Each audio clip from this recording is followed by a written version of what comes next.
So hello friends, welcome to my channel Vakil talks.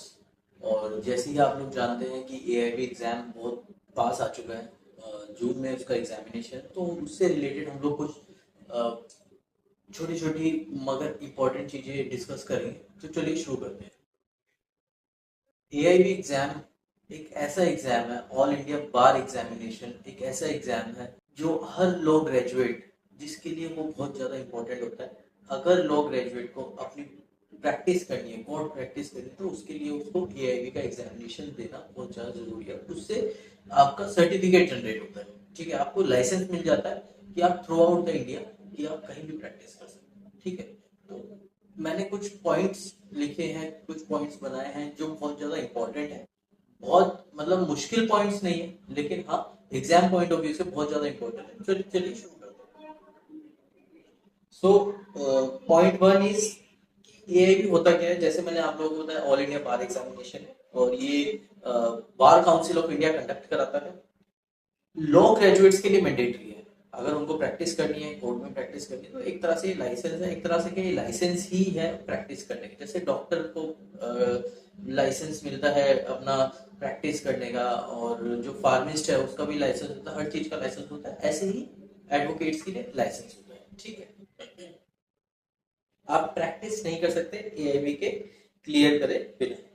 So next देखते हैं। अच्छा, इसका सिलेबस क्या होता है, सिलेबस का ओवरव्यू देख लेते हैं। सिलेबस में आपका होता है ज्यादातर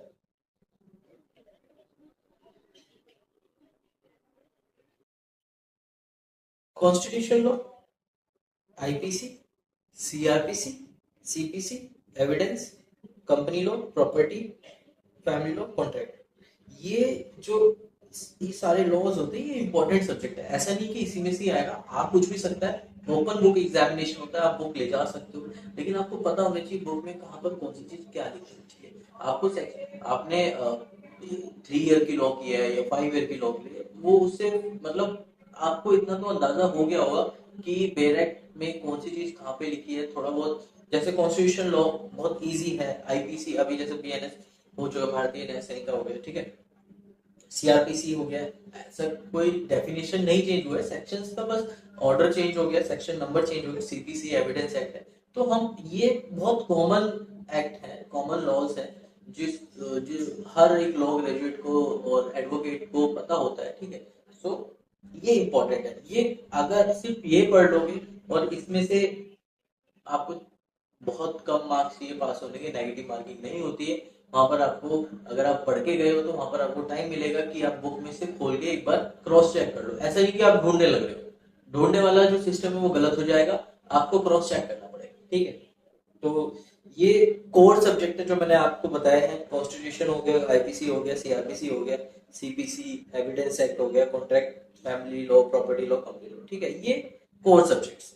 नेक्स्ट देखते हैं, इंपॉर्टेंट सब्जेक्ट कौन से, इंपॉर्टेंट जिसमें से आता ही आता है। कॉन्स्टिट्यूशन लॉ बहुत ज्यादा इंपॉर्टेंट है, आईपीसी बहुत ज्यादा इंपॉर्टेंट है, एविडेंस बहुत ज्यादा इंपॉर्टेंट है, और सीआरपीसी। इनमें से आता ही आता है, आप कुछ कर, कॉन्स्टिट्यूशन को आप छोड़ के नहीं जा सकते, आईपीसी को नहीं छोड़ के जा सकते, एविडेंस, सीआरपीसी, सीपीसी, कॉन्ट्रैक्ट, इनको आप छोड़ के नहीं जा सकते हो। अगर आपने यही एक्ट छोड़ दिया तो फिर आपका पास होना क्या मतलब, आप तो वहां पर आप ब्लैंक हो जाओगे, ठीक है। और मैं मतलब जितना मेरे को पता है कि एक लॉ ग्रेजुएट का इनका बेसिक आइडिया होता है, और आपको बस रिवाइज करना है। ऐसा नहीं है कि बहुत ज्यादा रिग्रेसली आपको पढ़ना है, ठीक है। आपको रिवाइज करना है, चीजें याद रखनी है। ऐसा बहुत सारी चीजें नहीं है, कॉम्प्लेक्स नहीं करना है पेपर को। पेपर इजी होता है, ओपन बुक होता है, इजीली निकल जाता है।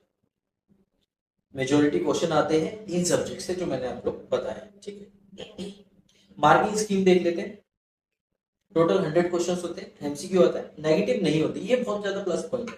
पॉजिटिव पॉइंट ही यही है कि नेगेटिव नहीं होता है इसमें, ठीक है। मिनिमम पासिंग मार्क्स जो है वो आपको 40% होता है, ठीक है। 40% के नीचे कोई पासिंग मार्क्स नहीं होता है, 40% आपको चाहिए ही चाहिए, 40% आपका इजिली आ जाता है।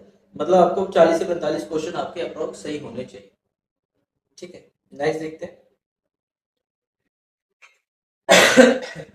अच्छा, मैंने जैसे आपको अभी बताया कि जैसे ओपन बुक टेस्ट है, तो वहां जाके आपको ढूंढना नहीं है कि हाँ भाई, आपको पता होना चाहिए कि ठीक है, आपको बस क्रॉस चेक करना है। अगर आप वहां जाके ढूंढते हो तो आपके लिए ये टाइम कम पड़ जाएगा, लोग सोचते हैं कि ओपन बुक है तो इजी होगा, ये गलत है।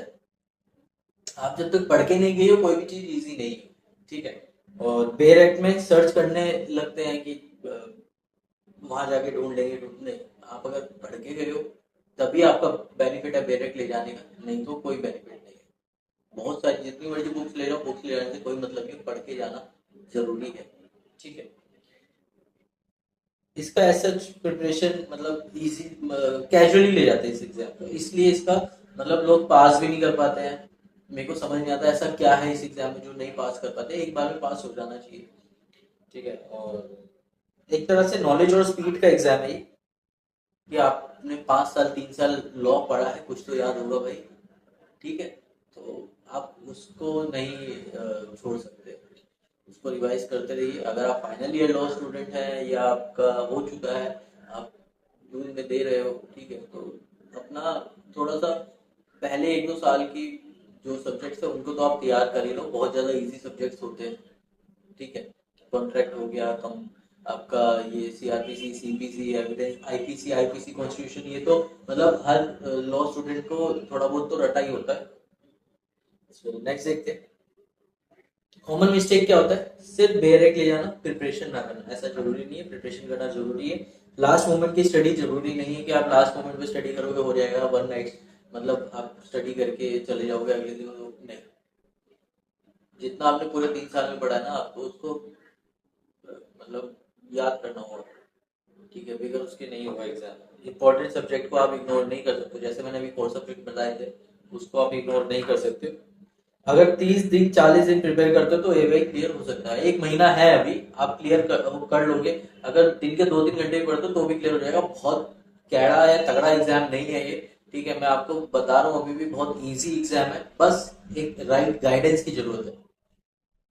कोर सब्जेक्ट पे फोकस करना, बेरेट की marking, previous previous year question से आपको प्रीवियस एक पैटर्न पता चल जाता प्रीवियस ईयर से, ठीक है। उसके अलावा तो मतलब कोर सब्जेक्ट प्रीवियस ईयर आपका ये मतलब बेसिक और मोडस ऑपरेंडी होना चाहिए कि हमें ये तो करना ही करना है, ठीक है। फाइनल एडवाइस मैं दूंगा कि केयरलेस अप्रोच ना रखे, स्मार्ट प्रिपरेशन रखे, और बेरेक्ट की अंडरस्टैंडिंग होनी बहुत जरूरी है। बेरेक्ट आपको पता होनी चाहिए कहाँ से क्या लिखा हुआ है, तो ही आप एआईबी पास कर पाओगे और आपका एआईबी पास हो जाएगा, ठीक है।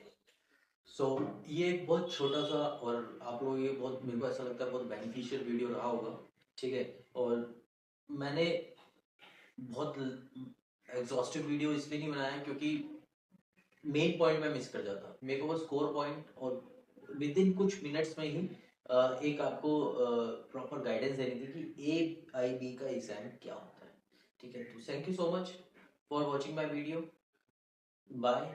लाइक करें, शेयर करें, सब्सक्राइब करें। वकील टॉक्स।